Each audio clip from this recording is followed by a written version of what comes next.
11 দলের বৈঠকে মাননীয় বিরোধী দলীয় নেতার সভাপতিত্বে ওনার এই মিন্টু রোডস্থ বাসভবনে যে বৈঠকটি অনুষ্ঠিত হয়েছে, সেখানে আমাদের প্রধান আলোচনার বিষয় ছিল যে রাষ্ট্রপতি নির্বাচন, যেটা নিয়ে সারা দেশে এখন আলোচনা হচ্ছে। আমাদের কাছে মনে হয়েছে রাষ্ট্রপতি নির্বাচন এটি বাংলাদেশের সাংবিধানিক এবং রাজনৈতিকভাবে অত্যন্ত গুরুত্বপূর্ণ একটি ইস্যু। এই সময়ের জন্য আমরা অত্যন্ত গুরুত্ব সহকারে এই আলোচনা করেছি। আলোচনায় অনেকগুলো বিষয় এসেছে, বিশেষত বিএনপি সরকারের নির্বাচন পরবর্তী তাদের যে অবস্থান, আমাদের গণভোটের যে আমাদের প্রতিশ্রুতি জুলাই সনদ, সেই বিষয়গুলো নিয়ে পরবর্তীতে এই সরকারের দ্বিচারিতা। আপনারা জানেন যে আমরা যে জুলাই সনদ রচিত হয়েছে ঐক্যমত্য কমিশনে দীর্ঘদিন ধরে আলোচনা করে, সেখানে কিন্তু রাষ্ট্রপতি নিয়ে অনেক আলোচনা হয়েছে। রাষ্ট্রপতি নির্বাচন কিভাবে হবে সেটার একটা নতুন ফর্মুলা প্রস্তাবিত হয়েছিল, যাতে আমরা সকলে মিলে একটা সর্বজন গ্রহণযোগ্য রাষ্ট্রপতি নির্বাচিত করতে পারি।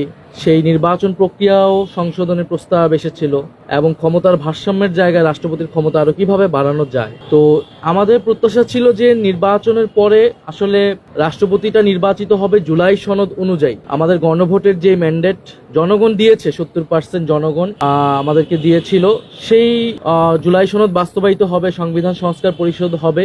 এর মধ্য দিয়ে আমরা রাষ্ট্রপতি একটা নতুন ভাবে সংস্কারকৃত সংবিধান অনুসারে আমরা নতুন ভাবে রাষ্ট্রপতি নির্বাচিত করতে পারবো, এটা আমাদের প্রত্যাশা ছিল। যেরকম আরো অনেকগুলো প্রত্যাশা ছিল, কিন্তু আমরা দেখেছি যে এই সরকার গণভোটের গণরায়কে অস্বীকার করেছে এবং তারা জুলাই সনদের বাস্তবায়নের কোনো ধারাতেই নেই।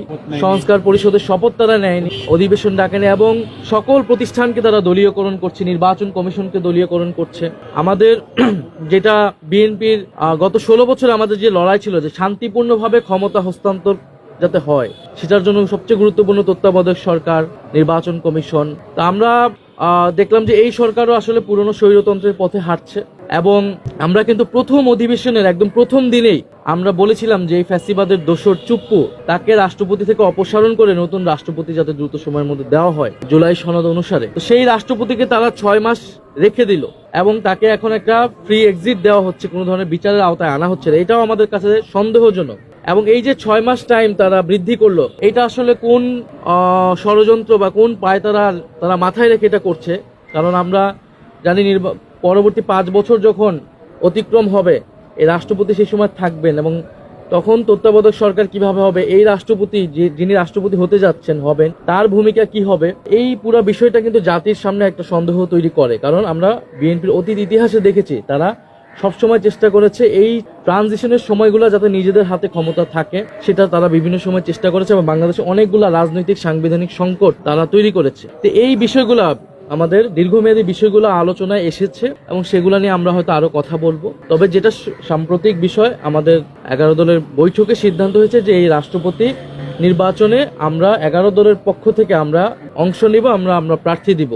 এবং যেহেতু 11 দল আমরা ঐক্যবদ্ধ আছি পার্লামেন্টে এবং বাইরে গণভোটের জন্য, সেই জায়গায় আমাদের কমন প্রার্থী থাকবে, ঐক্যবদ্ধ প্রার্থী থাকবে এবং আমরা সিদ্ধান্ত নিয়েছি আমাদের বৈঠকে আমাদের পক্ষ থেকে এই রাষ্ট্রপতি নির্বাচনে প্রার্থী হবেন আমাদের 11 দলেরই শরিক দল, এলডিপির সম্মানিত চেয়ারম্যান এবং বাংলাদেশের একজন অভিজ্ঞ রাজনীতিবিদ এবং রণাঙ্গনের মুক্তিযোদ্ধা ছিলেন, বিভিন্ন সময়ে মন্ত্রণালয়ের দায়িত্ব পালন করেছেন, বেশ কয়েকবার 6 বারের মতো তিনি জাতীয় সংসদ সদস্য নির্বাচিত হয়েছেন এবং বীর বিক্রম মুক্তিযোদ্ধা কর্নেল অলি আহমদ, উনি 11 দলের পক্ষ থেকে রাষ্ট্রপতি পদে প্রার্থী থাকবেন 11 দলের। আমরা মনে করি দেশের এই যে সংকট একটা চলছে, এই সময় দেশের যে ধরনের অভিভাবকত্ব প্রয়োজন, রাষ্ট্রপতি হিসেবে আমরা মনে করি কর্নেল অলি আহমেদ উপযুক্ত এবং ওনার অভিভাবকত্বে বা ওনার নেতৃত্বে এই সংকটগুলো নিরসন হওয়া